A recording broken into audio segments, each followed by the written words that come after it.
안녕하세요. 우리가 어떤 예술 작품을 보면서 와, 이거 진짜 아름답다. 이렇게 감탄할 때가 있잖아요. 근데 가만 생각해 보면 대체 무엇이 어떤 걸 아름답게 만드는 걸까요? 오늘은 바로 이 근본적인 질문에 대해서 두 명의 철학자를 길잡이 삼아 한번 깊이 들어가 보려고 합니다. 자, 바로 이 질문. 이게 오늘 우리가 파헤쳐볼 핵심 질문입니다. 아름다움이라는 게 원래부터 거기에 존재하는 객관적인 진리일까요? 아니면 그걸 보는 내 마음이 만들어내는 지극히 주관적인 경험일까요? 이 질문에 어떻게 답하느냐에 따라 예술을, 아니 세상을 보는 방식 자체가 완전히 달라질 수 있습니다. 오늘 우리의 생각 여행을 이끌어줄 두 철학자는 바로 샤프스트베리와 존 듀이입니다. 먼저 아름다움의 본질에 대해 한번 질문을 던져보고요. 그 다음은 샤프스트베리가 말하는 발견되는 아름다움과 듀이가 말하는 창조되는 아름다움을 차례로 살펴볼 겁니다. 그리고 이 두 관점이 하나의 작품을 두고 어떻게 부딪히는지 본 다음에 마지막으로 그래서 이게 지금 우리에게 어떤 의미일까를 생각해 보면서 마무리하겠습니다. 자, 그럼 첫 번째 철학자 샤프츠베리부터 시작해보죠. 이 사람은요, 아름다움이란 우리가 찾아내야 할 객관적인 진실이라고 믿었어요. 마치 우주 어딘가에 숨겨진 보물을 발견한 것처럼 말이죠. 샤프츠베리의 생각은 여기서 출발해요. 이 온 우주가 신이 만든 거대한 작품이라는 거죠. 그렇기 때문에 신의 속성, 즉 질서, 균형, 조화를 제대로 반영한 것들이야말로 진짜 아름답다고 본 겁니다.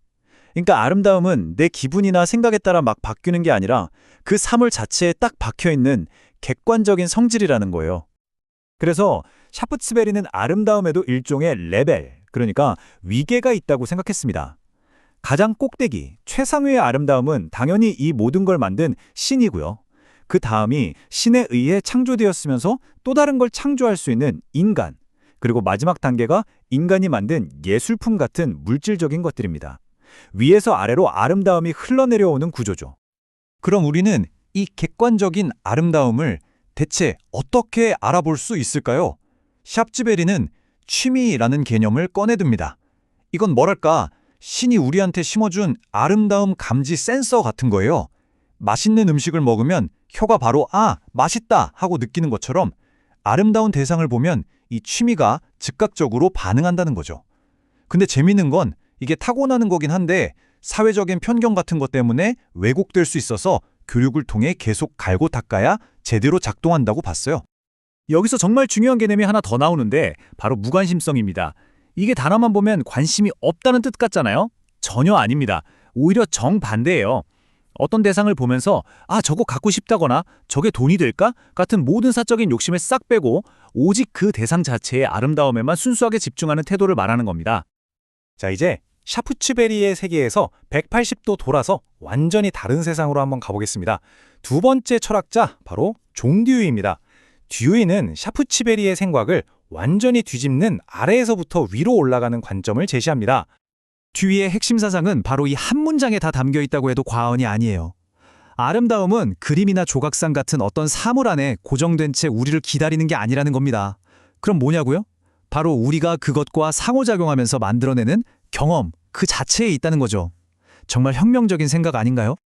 근데 듀이가 말하는 경험은요, 그냥 우리가 나 그거 경험해봤어 할 때 그 경험이랑은 살짝 결이 달라요.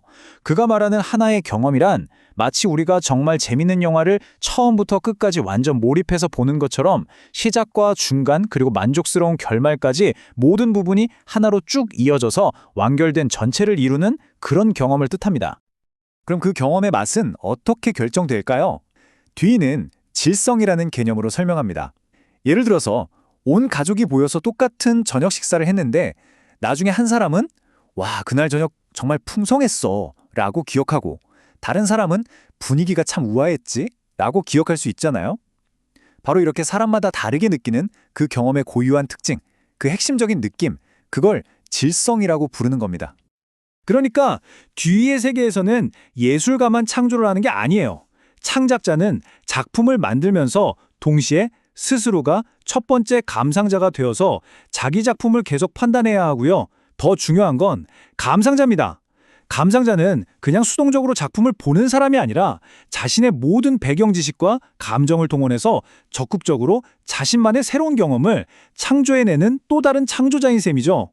예술의 의미가 계속해서 새로 태어나는 거예요. 좋습니다. 자, 그럼 이 두 철학자의 생각이 실제로는 어떻게 다른지 한번 제대로 비교해 볼까요? 마치 철학자들을 링 위로 올려서 대결을 시키는 것처럼 하나의 작품을 두고 어떻게 다르게 보는지 직접 확인해 보시죠. 우리 모두가 아는 바로 그 작품, 모나리자를 이 두 철학자 앞에 딱 갖다 놓는다고 상상해 보세요. 과연 어떤 일이 벌어질까요? 이 질문을 따라가다 보면 두 관점의 차이가 아주 선명하게 보일 겁니다. 자, 먼저 샤프스베리는 마치 수학자나 과학자처럼 모나리자에 다가갈 거예요. 완벽한 구도의 균형, 조화로운 색의 배치 같은 객관적인 형식미를 분석하면서 이 안에 신적인 질서가 얼마나 잘 구현되었는가? 이걸 따지겠죠. 반면에 듀이는 전혀 다른 질문을 던집니다.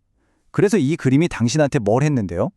이 그림을 보는 동안 당신 안에서 어떤 신비로운 감정과 생각이 피어났고 어떤 특별한 경험이 만들어졌나요? 이렇게 묻는 겁니다. 자, 이렇게 표로 정리하니까 차이가 확 들어오죠? 아름다움의 근원이 객관적인 사물이냐, 주관적인 경험이냐, 예술의 가치가 고정되어 있느냐, 계속 변화하느냐, 감상자의 역할이 수동적인 발견이냐, 능동적인 창조냐, 그리고 핵심 키워드는 타고난 감각인 취미냐, 만들어가는 경험이냐, 정말 모든 면에서 정반대에 서 있다고 볼 수 있겠네요. 자, 그럼 이제 마지막으로 이 모든 복잡한 철학 이야기가 지금의 우리와 무슨 상관이 있는지 한번 생각해 보겠습니다. 이 오래된 생각들이 오늘날 우리에게 왜 여전히 중요할까요?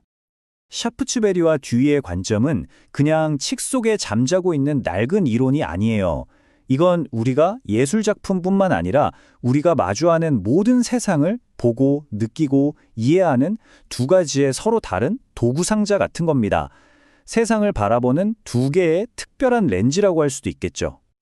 그러니까요. 다음번에 그림 한 점을 보거나 영화를 보거나 아니면 음악 한 곡을 들을 때 문득 아름답다고 느낀다면 스스로에게 한번 질문을 던져보세요. 나는 지금 이 작품 안에 원래부터 존재하던 완벽한 조화를 발견하고 있는 걸까? 아니면 나의 모든 생각과 감정이 이 작품과 만나서 이 순간 나만의 특별하고 아름다운 경험을 창조하고 있는 걸까? 어쩌면 우리는 늘 이 두 가지를 함께하고 있는지도 모릅니다. 그 답은 바로 여러분의 다음 경험 속에 있을 겁니다.